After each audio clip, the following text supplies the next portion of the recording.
I've been collecting records for years. I even worked in a record store once, so I understand the importance of having the right equipment to truly bring your favourite songs to life.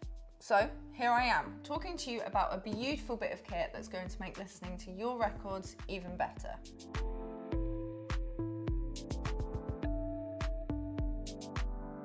This is the Alva ST, a turntable that we've designed to make it as easy as possible to enjoy your most loved albums on vinyl.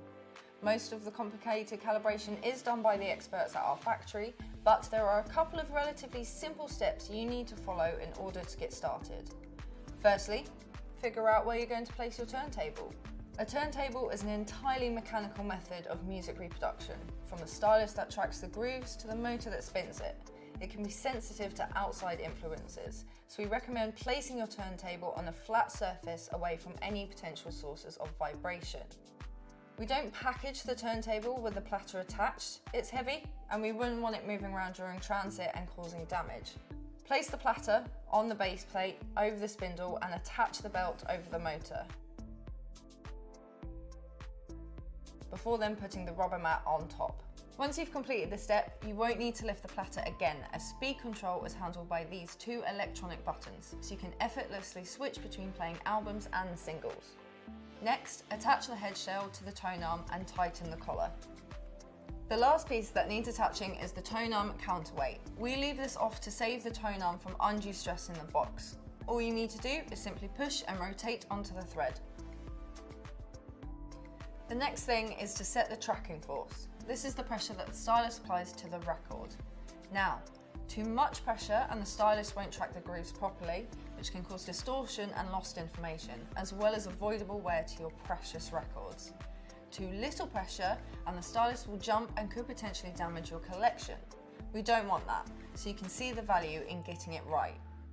A correctly set counterweight makes sure the stylus rests properly in the groove of the record, and you use this force gauge to get the right balance. The tracking force required varies by tone arm and cartridge. With the Alva ST, the tone arm and cartridge combination needs a tracking force of 2 grams. It doesn't sound like much, but when you consider the minute size of the stylus tip, it's plenty. Now, before you go any further, ensure the bias dial is set to 0. We'll come back to this once we've set the counterweight. Place the gauge on the platter, unclick the tone arm and remove the cover from the cartridge. Rest the stylus on the appropriate point on the gauge, in this case 2. You want the gauge to balance on its pivot point unassisted. We'd advise making your adjustments from the tone arm in the armrest to avoid any potential damage to the cartridge. If the stylus pushes the gauge down, it's too heavy and you'll need to move the counterweight towards the back of the tone arm. If the gauge pushes the stylus up, it's too light, so move the counterweight forward. This part requires a little bit of care and patience, but it's important. Once you've got the gauge balanced, go back to your bias dial. As the stylus runs through the groove of a record, it's pulled towards the centre. The bias setting allows us to apply an opposite force to ensure that the stylus stays upright and reads both sides of the groove equally. This is vital for accurate stereo playback. Set the bias dial to position 2 in order to match the tracking force. We're nearly there. Once you've fitted the dust cover using the supplied hinges, you'll need to decide how to connect your turntable to your amp, whether it's wired, wireless, or both. If you choose wired, remember that Alva ST has a switchable phono stage built in.